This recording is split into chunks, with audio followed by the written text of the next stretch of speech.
No i słuchajcie, chwila nieuwagi, paluchy poparzone, oczka przyjarane. Niestety, życie. Siemano, witam wszystkich. Słuchajcie, po miesiącach nawet powiem, że oczekiwania, wreszcie mogę powieprzyć swój magazyn energii na bateriach LiFePO 4 z 10 na 15 kWh. Będę dokładał tutaj, słuchajcie, jeszcze dwie baterie, a w związku z tym, że będę dokładał jeszcze dwie baterie, trzeba będzie zmienić tutaj zupełnie temat podłączenia, czyli muszę zrobić taką szynę zbiorczą i właśnie przez ten temat szyny zbiorczej to się wszystko przedłużyło. Już wam mówię dlaczego. Znaczy mówię, no, bo nie miałem sprzętu do tego. Mógłbym pożyczyć sprzęt, ale chciałem mieć swój. I dalej mówię, nie ukrywam, mając możliwości kanału, udało się zdobyć sprzęt. Jest sprzęt, już wam pokazuję, co przyszło. Także sami zauważyliście, że jest tam taki napis płatna promocja, bo taki film, jak coś mi przyjeżdża właśnie na testy, to muszę umieszczać tutaj taki znaczek, żeby się później różne urzędy nie czepiały, że coś zatajam. Także standardowo, tak jak mówię, magazyn energii jest na współpracy. I słuchajcie, dwie baterie od Geekbuya już znacie, bo był test z rozładowania taniej baterii, także film był. Jak nie zapomnę, to wam link tutaj u góry włożę. Ale żeby ten magazyn rozbudować, to potrzebuję jeszcze takich rzeczy. Pewnie i bez nich bym sobie poradził, ale jeśli jest możliwość, słuchajcie, to trzeba skorzystać. Także takie, jakby to nazwać, bo to jest potocznie zwana papuga.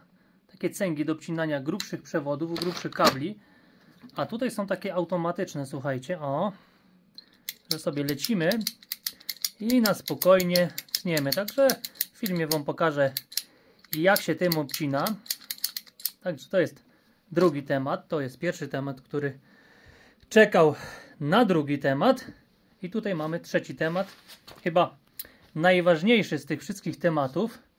Nie papuga, w zestawie jest papuga, czyli mówię takie cęgi do obcinania. W obu zestawach oczywiście jeszcze były rękawiczki. Oczka mamy. Tylko z tych oczek mi nic, bo tu są na śruby 10 i 50. To mi z nich, że tak powiem, nic kompletnie. Jak ktoś chce, to oddam. Tylko trzeba sobie po nie przyjechać. No trochę tutaj tej miedziuchy jest. Nie chcę wyrzucać. A nuż komuś się 50 przydadzą. To jest dokładnie, już wam mówię, jeden razy. Zaraz, momencik, stop, klateczka. O, już go łapiemy.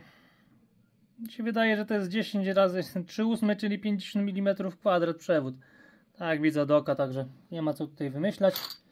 Jest ich tutaj, ileś tu jest? Pewnie z 10. Termokurcze pewnie mi się przydadzą do czegoś, a jak nie to dobra, to i to w zestawie z termokurczami. Ale najważniejszy temat dla mnie, słuchajcie, mała, ale własna praska hydrauliczna. Praska do właśnie zaciskania tych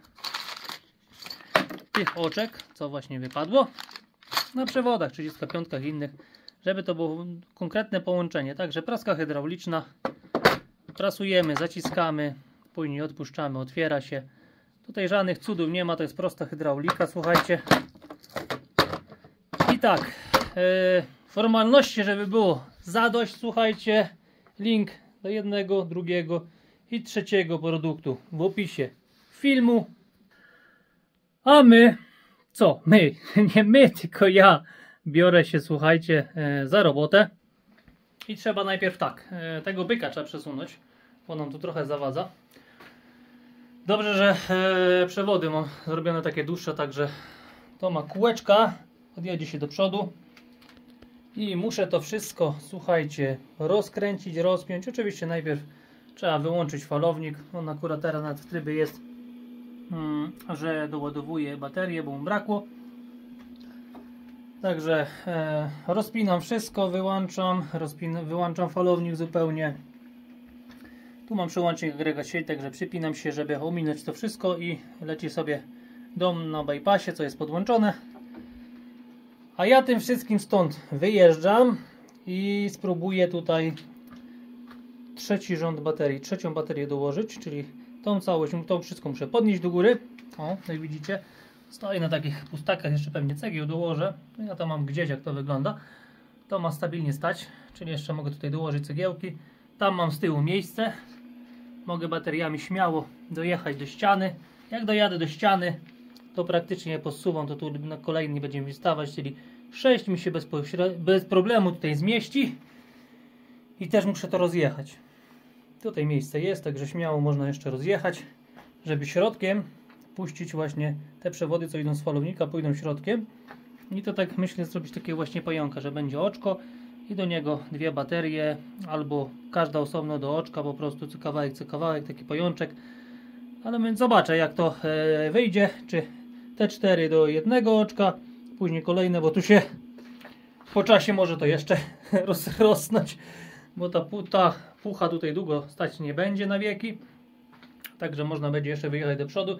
Nie chcę tu robić regału, bo regał trzeba pospawać w ogóle, a tutaj u mnie różnie jest. Także dzisiaj jest magazyn, jutro może go nie być. Także taki jest, słuchajcie, plan.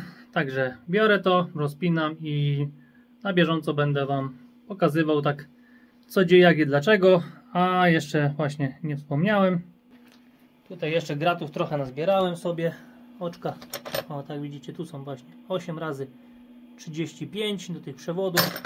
Trochę 35 już z różnych projektów mam, także można pociąć, podoprawiać. I do skręcania też mam śruby 8 mosiężne. Tutaj nie ma nie wiadomo jakich obciążeń, to jest 60 A, 80 to jest max, ale na wyjściu. Także to bez niczego wytrzyma. I też te tak naprawdę mogę przeciąć na pół, podorabiać oczka, bo tutaj już będzie na rozszerzeniu trochę inaczej. No zobaczę, najpierw to rozbiorę, ułożę baterię i wtedy tak naprawdę dojdzie dopasowywanie. No to co? Trzeba się brać za robotę. I tak, magazyn wyjechał. I korzystając z okazji, jak już mamy rozpięte, no to warto, bo słońce to ostatnio widziałem może z miesiąc temu. Naładowane było to pełne, jakoś tak mniej więcej. Także warto baterię naładować do pełna. Mam teraz okazję, to wszystkie do odcięcia sobie naładuję i też będzie lepsze, bo nie będę musiał kombinować. Może za wysoki voltaż, za niski, żeby je razem spiąć. Będą wszystkie do pełna naładowane. Spinam razem i fajnie sobie pracują. Też są wyrównane na poziomach. Także słuchajcie. Bierzemy się za pomiary. Musimy wsadzić 3 baterki. 3 baterki to jest jakieś 62, no tak na upartego 63 cm na długość czy na szerokość, chyba na szerokość tu bardziej. Także te 63,2 zobaczcie, stare były, do pustaka trochę mniej. Także tak jak mówiłem, dużo to nie zmieni, tylko muszę podnieść pod fundamencik, sobie tam wjechać i nad fundamencik i będzie ok. Tutaj kablotekę się później na spokojnie ogarnie, już będzie budowanie. Tego byka przestawiłem, także miejsce trochę jeszcze jest. Na upartego nawet mógłby tutaj stać, bo do wyświetlacza dojście mamy. Drzwiczki, żeby otworzyć, zawsze można wyjechać, bo to jest na półkach. No i dobra. Trzeba iść coś pokombinować wyżej. Baterię później tutaj już będę na miejscu ładował, bo też muszę coś przynieść i podłączyć, prawda? Także na spokojnie układamy. A może najpierw sobie przewody potnę. Zobacz, na bieżąco. No jak mówiłem, nie ma źle. Miejsce jest. Ładnie się wszystkie tutaj w kubkę zmieściły. Środkiem mamy też dużo miejsca, także teraz tutaj takiego pająka trzeba zrobić. Minus chyba będzie z tej, plus będzie z tej. Myślę, że minusa puszczę niżej, plusy zostawię wyżej, tak żeby to się jedno z drugim za bardzo nie stykały. No i zobaczymy. Jeszcze najwyżej węże gumowe to ubiorę albo coś w razie W, żebyście się nie denerwowali za bardzo to widząc. No i co? Biorę się, pasuję przewody, trzeba ciąć, także zrobimy testy cięcia, zakuwania, porównanie też, bo ja tutaj mam przez oryginalną, słuchajcie, taką praskę, taką stacjonarną, mam tu zakuwane przewody, zobaczymy jaka jest różnica. No to tamta kupę pieniędzy kosztuje, a nie taki amatorski sprzęt, ale amatorski czy nie, zagniata z siłą taką samą, tylko trzeba się pobawić, bo to są cięższe te kowadełka i na 3 razy trzeba będzie prasować, także lecimy. Dobra, słuchajcie, bierzemy się za pierwszy temat, czy ja się biorę, bierzemy się, tak mam, tak mówię po prostu. Fajny temat, bo cyk, cyk, cyk, koło i można przewodu, no tyle aż nie, ale kiedy zaczyna łapać, o gdzieś tyle, także tutaj jest to ciąć takimi obcinaczkami. Kiedyś zarobione było na imadle, także trzymało się i tutaj powiem wam, śruty jeszcze do środka wkładałem, żeby docisnęło, nie ma problemu, no ale to jest 50, a mnie tutaj trzeba, znaczy chodziło o oczko 10 akurat, nie 50 na 35 była zaciśnięta. Teraz trzeba to wykorzystać w dobre przewody. Także jedziemy. Powiem wam pierwszy raz. Ten dziewiczy rejs, nie? Jak to idzie? Co się dzieje? No to cudów nie ma, no nie? Trzymamy, cyk, cyk. A, nawet się nie spociłem. Nie miałem przy czym, ale tu jest kamera, zobaczcie. Jak to złapie, to będzie super. O, przybliżenie, nie złapie. Ale dobra, słuchajcie, równiusieńko. Papugę trzeba też kupić ostrą, żeby tego obcięło. Tam ta papuga troszeczkę miażdży, bo inny przewód próbowałem, także bardzo fajnie się spisuje. Tak mówię, linki w opisie. I lecę dalej z tematem, który się znajduje tutaj na dole. No już wam wstępnie pokażę, co sobie tutaj wymyśliłem. Zobaczcie, coś takiego będzie. Muszę to zsunąć, bo mnie to denerwuje. Nie widzicie, tutaj spodem polecę. O. Wszystkie minusy pójdą dołem. Razem z tym, razem z hebelkiem. Także tutaj wykorzystałem te przewody, co były. A tutaj sobie już takie krótsze porobię, bo trzymam się dołu i tutaj prawej strony. A plusy tutaj pójdą gdzieś mniej więcej na poziomie baterii. I też siłą rzeczy nie będą mogły też opaść, bo będą krótsze przewody. Także myślę, że nie będzie z tym żadnego problemu. No dobra, nalepimy dalej.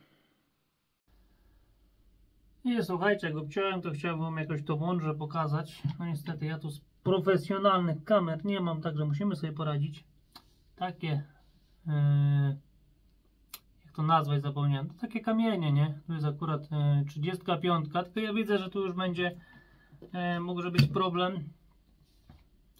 Bo końcówki mam mosiężne i one są grubsze niż chyba standardowo, tak mi się wydaje, a przy okazji do porównania jeszcze będzie końcówka zakuta na takiej prasce profesjonalnej po prostu, no stacjonarnej prasie, czyli się wkłada cyk, cyk, cyk i widać chyba, raczej widać, widzicie, jedno gięcie i wciśnięte, a tutaj będzie taka trochę kombinacja, ale słuchajcie, trzeba sobie radzić.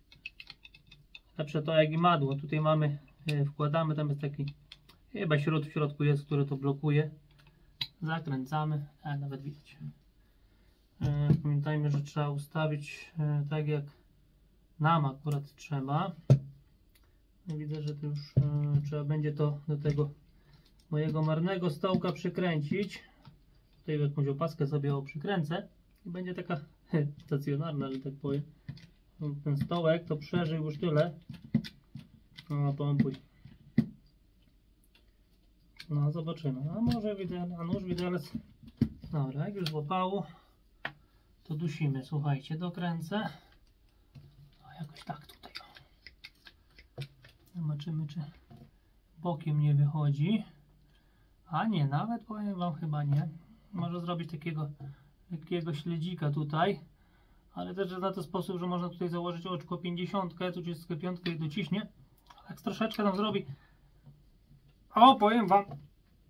A, tu by pasowało się zaprzeć o nią. No nie wiem, czy ja dam radę. Docisnąć! Idzie. Idzie. Widzę, że nie ma sprzęgiełka. Żeby odpuściło, albo chyba jak dojdzie dopiero do końca. Doszło? Jeszcze nie doszło, powiem wam. Ale nie ma opcji. Dalej nie dam rady. Zobaczmy co z tego wyszło. Ramię powinno być dłuższe. Ja powiem wam. Jest, zmiażdżyło. I to konkretnie zmiażdżyło. Możemy porównać jedno do drugiego. Boję się tu jakąś przedłużkę zakładać. Kurde, żeby ta ostrość złapała, to by było super. Naprawdę. O, przestawię. O. No, złap na ten punkt.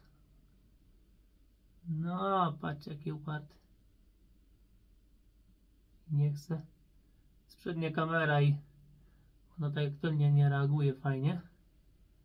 No nie będzie. No ale dobra, słuchajcie. Jak zrobiło takiego pióropusza. To można drugi raz włożyć, docisnąć z drugiej strony, także spróbujmy tą sytuację uratować, że tak powiem. No ale trzeba już do tego. No dawaj. Dzisiaj tu nie mamy całego dnia. Nagrywanie. No gniotło ten pióropusz. Powiem wam. O, teraz docisnęło już do końca. No to tak jak mówię, trzeba troszeczkę kombinacji. Większa by się przydała jednak. Dobra. Na co dzień się tego wszystkiego nie zakuwa. Czasu do czasu, ale zmiażdżyło. Bardzo fajnie, powiem wam. Zmiażdżyło, także biorę dalej. Jeszcze drugim, no to trzeba, powiem wam, trzeba czy nie trzeba, bo do tej przewód dochodzi dotąd. Przepraszam, dotąd dochodzi przewód. Także jeszcze tutaj domierzymy. Słuchajcie, wy sobie to przewincie może. Te moje wywody. Dobra, stop klatka. Bo to za długo po prostu potrwa, nie ma sensu. Dobra, poszło na 2 razy. Szczęki, tak jak mówiłem, 35. Jak dojdzie do końca, już się spotkają razem, to wtedy tutaj ten sprzęgło no, odpuszcza po prostu. I zobaczcie. Powiem wam, myślałem, że będzie gorzej.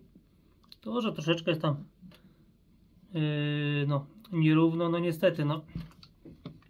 Nie czarujmy się, szerokość szczęk robi swoje, no ale do takiej praski, powiem wam, no, takiej stacjonarnej, profesjonalnej nie ma problemu. Tutaj nawet szerzej jest zagnieciony, tutaj szeroko nie było tylko na raz. Szerzej jest po całości zagnieciony i to się trzyma na stówę. To nie ma opcji, żeby to w środku był jakiś luz, bo tutaj jednak, już moment, przyniosę oczko, bo tu nie mam. O, zobaczcie, z takiej do takiej średnicy, no to nikt mi nie powie, że nie zmiażdżony. Gdzie tutaj w przewód wchodzi na ciaśniutko, a tego mięsa tu jest sporo, także daję radę, bez problemu. Jak dla mnie bomba naprawdę, bo już nie muszę chodzić, kombinować. Na 2 razy trzeba prasować, ale no mówię, tego się codziennie nie robi, także składamy dalej. No i słuchajcie, tak to jest, jak się nie uważa, rękawiczek nie zakłada, życie. Tutaj sobie ładnie pająka ułożyłem i muszę tego bejca wyłączyć na razie. I jak po kolei sobie każdy tutaj najpierw minusa tutaj śrubeczką, słuchajcie, łapałem, żeby mi to nigdzie nie uciekło, dopiero sobie tutaj na dół no to chciałem sobie przymierzyć, gdzieś tu przewodzik mam, chciałem sobie przymierzyć, czy mi będzie pasował, tu gdzieś przymierzyłem i gdzieś na dole złapałem, a góra mi uciekła na tamtą baterię. I zobaczcie, co się stało. Zespawało, to jest 24V, także to jest spawarka. Zespawało tego i zespawało tego, także to idzie wyczyścić jeszcze i tutaj nie będzie problemu. Zaraz pilnik się zczochra, tylko gorzej, bo mi się źle w rękawiczkach robi, ale jutro będą bąble. Życie! Już czuję, jak to piecze cholerstwo. No niestety. Tak to jest, jak się bawimy z prądem przy wysokonapięciowej, rękawice mu pozakładane, inne rzeczy. A tutaj no, chciałem przypasować, nie wyszło. Także uważajcie. No i strona minusa byłaby ogarnięta. Nakrętki, przepraszam, nakrętki na kontrę poszły tutaj. Tutaj też nakrętka na kontrę poszła, także to jeszcze zakleję pewnie po prostu taśmą szarą tutaj. A jak będę plusy robił, to w ogóle coś tutaj rzucę na górę, żeby mi gdzie przypadkiem znowu nie narobiło. Albo jutro chyba bąbel będzie. No ale życie, dobra. Słuchajcie. Minus zrobiony, uważaj na siebie, paluchów nie poparzyć. Jutro plus, bo już 9 godzina, także trzeba iść do domu. Jutro plusik. Zapinam tutaj ładowanie. Niech mi się tu ładuje. Upala. Cyk. Po kolei. Niech mi się ładuje, bo trzeba je poładować na spokojnie. No i tyle. Jutro plusik i odpalamy. No i dzisiaj ciąg dalszy. Słuchajcie, zarobiłem sobie resztę, co mi tutaj trzeba będzie. Zobaczymy, co z tego wyjdzie. Teraz jak już praskę przykręciłem do stołka, to robota idzie luks. I też to, słuchajcie, wygląda. A nie tak przedtem piec poszarpał. Bardzo ładnie teraz. Zaprasowało, no bo można jedną ręką trzymać, drugą prasować. Nie trzeba jeszcze praski stabilizować. Rano się ładują baterie, także już się 4. ładuje. Wczoraj się ta ładowała, dzisiaj się ładowała ta i tamta. Teraz już się ładuje ta 4. Ta jeszcze dobije, one były naładowane, ale jeszcze je dobiję. Słuchajcie, do pełna. No i tak naprawdę muszę czekać z tym wszystkim, z tego pająka wstępnie już przygotuję na naładowanie baterii, bo jak zacznę je spinać, no to później już, że tak powiem, będą się wszystkie ładować. A tu właśnie nie o to chodzi. Przynajmniej, że mi się ta naładowała, jak będzie mu się te dwie ładować, a tam sobie będę już mógł pająka na spokojnie robić. Może sobie znowu krzywdy nie zrobię, ale nie ma źle, zobaczcie. Wczoraj aloesem smarowane. Złapie czy nie złapie? No patrzcie tu. Czekam, nie chcę złapać ostrości z bliska. O jest, prawie. O jest, nie ma źle, słuchajcie. Paluch cały. Elegancko. Tak. Uważać, bo tu was nie kopnie.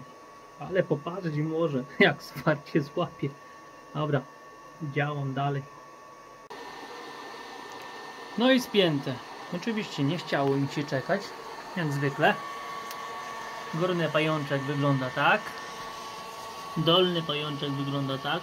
Tu jest no, dobre 20 cm między jednym a drugim, także bardzo fajnie.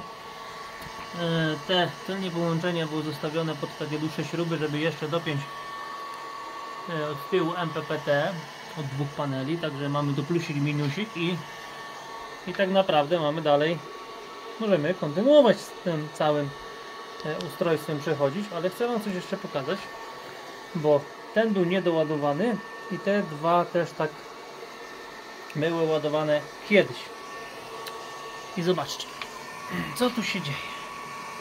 Zobaczcie, tutaj tak, no, ten koleżka przyjmuje 0,63 A, co był kiedyś tam ładowany.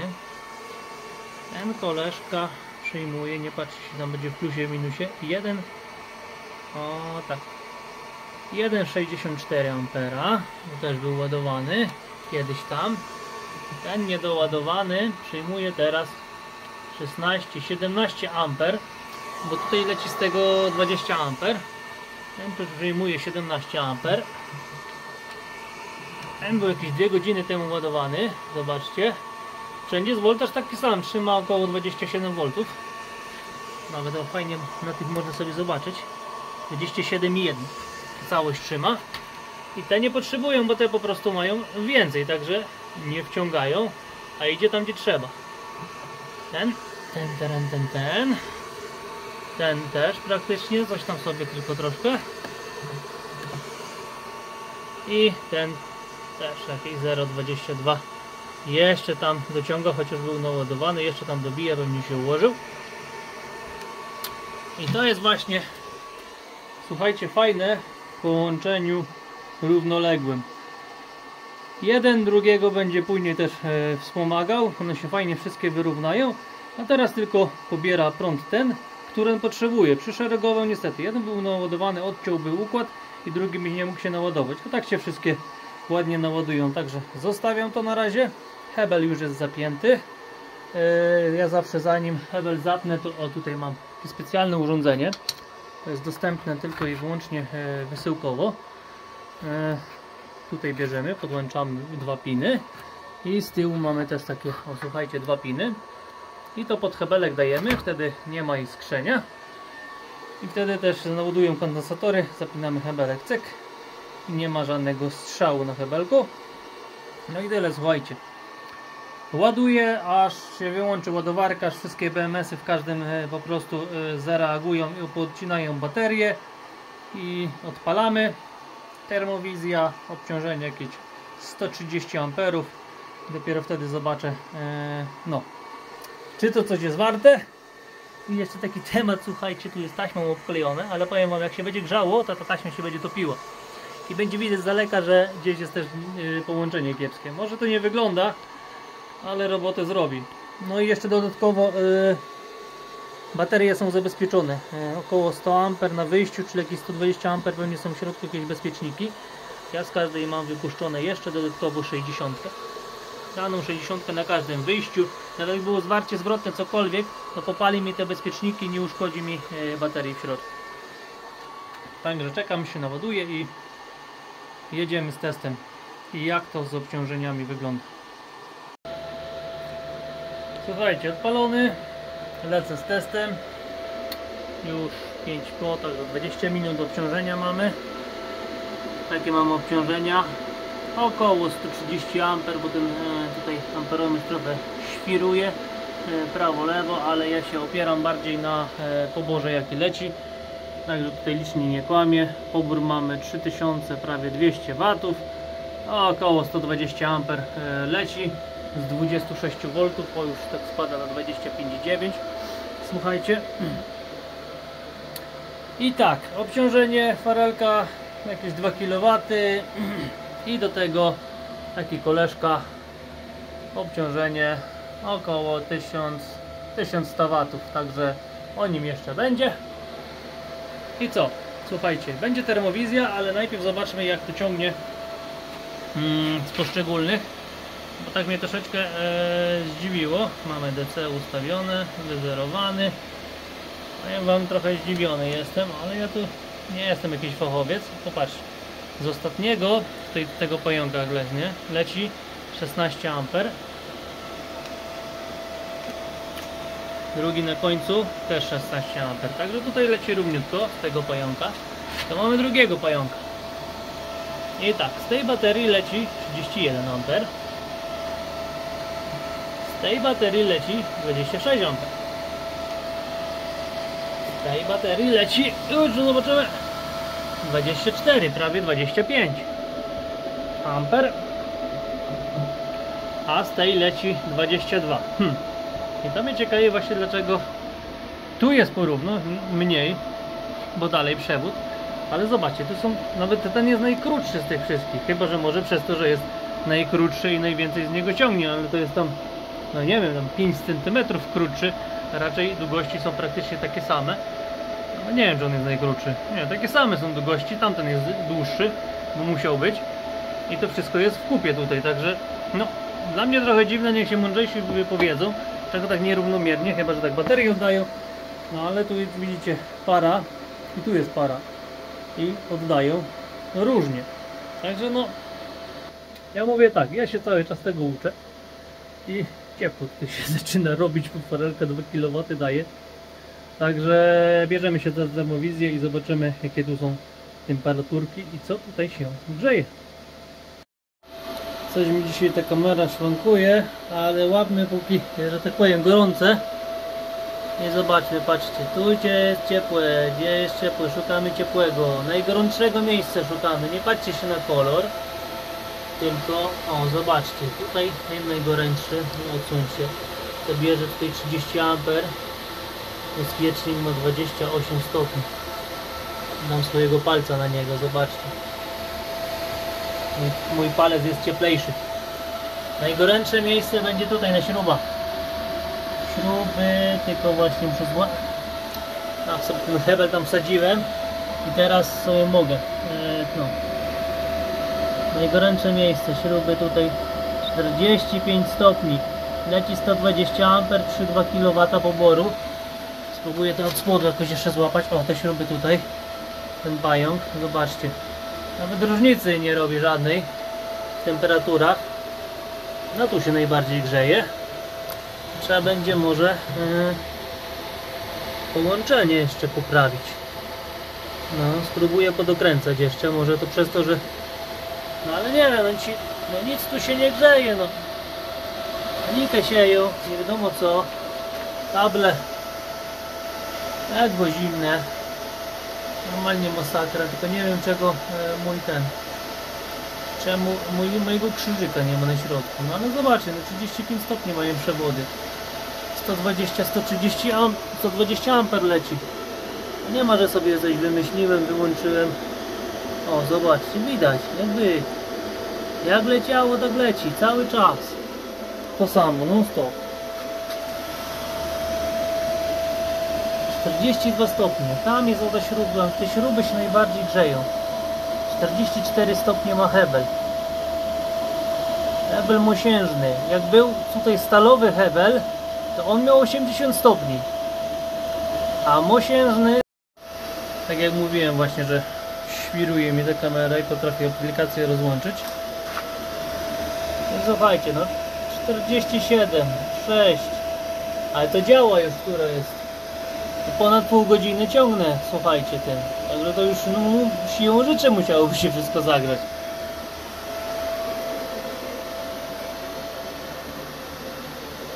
Zobaczcie, farelka. Co tu się dzieje w kącie.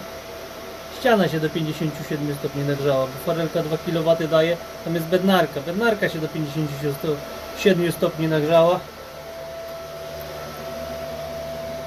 Magazyn wysoko. Także słuchajcie, finał, magazyn przerobiony, pojemność no nominalnie 15 kWh tam z haczkiem, ale no nie okłamujmy się, 14 to jest taki maks, bo nigdy nie wyciągniemy tego góra-dół tak naprawdę. No i tyle, testy dalej lecą. Myślę te baterie testować po jakimś czasie, bo widzicie, że różne ampery z nich idą w połączeniu równoległym.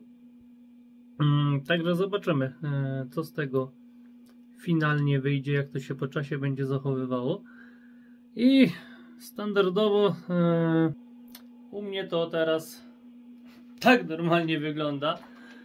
Przez bardzo dużą część czasu, zobaczcie, pobór 6 A, 10, 12, czyli 100-200 W. Jak dochodzi pompa ciepła do ciepłej wody użytkowej, to jest max 800 W, także no to 40 A nie przekraczam. Licząc to jeszcze na te 6 baterii, to tutaj nawet nie ma, nie ma co robić tak naprawdę. No nie ma co tu się dziać, nie ma co tu się przeciążyć i spokojnie, nie zapalić, nie wybuchnie. Tak jak widzicie, obciążenie było, termowizja nie kłamie, nic się nie gotuje, nic się nie grzeje, nie wiadomo jak było, tak jak mówię, 80 stopni miał rozłącznik, był stalowy, jest mosiężny, także 45 tam było, czy jakoś tak. Także nie ma problemu żadnego, a ten byk za mną to w ogóle z obciążeniami nie ma kompletnie problemu, bo tutaj idą przewody 6 mm, także tutaj 6 kW i tymi przewodami leci i one mają po 25 stopni. Także wysokonapięciowy niesie też ze sobą swoje zagrożenie, bo jakbym takie zwarcie tam zrobił, to by już paluszki sparzyło, bo tutaj jest akurat 220 V, tutaj jest 326, jakoś tak, nie pamiętam, ale będzie o tym filmie, dalej będą, także i tak już za dużo wyszło. Słuchajcie, do tych gratów, co mam linki w opisie i jak widzicie, no, za mną już nie, bo wyniosłem koleżkę. Kolejne rzeczy zjeżdżają, także dużo jeszcze będzie fajnych ciekawostek. Zobaczymy, co z tego wszystkiego wyjdzie. Na razie tego byka się uczę. i powiem Wam, bardzo fajna nauka na nim jest, bo to nie jest to co moje Mitsubishi, cały pakiet chyba jest uszkodzony. Tutaj rozjazdu do samego spodu praktycznie nie ma ogniw, także testujemy. Będzie o nim film, tylko się muszę więcej tak naprawdę tego wszystkiego nauczyć, żeby Wam też coś mądrego powiedzieć, nie? A nie zawsze coś głupiego. Także tyle, słuchajcie, magazyn stoi, nic się nie boi, Wy się też nie bójcie, bunkier jest, nic się nie będzie działo, wszystko z głową, nie dociążać, nie obciążać i nie wybuchnie. Także szczęścia, zdrowia, trzymajcie się ciepło, słoneczka życzę, COP i prądu i wszystkiego co tam sobie chcecie, najlepszego. Gruntu, głowa do góry i do przodu. Zdrowia.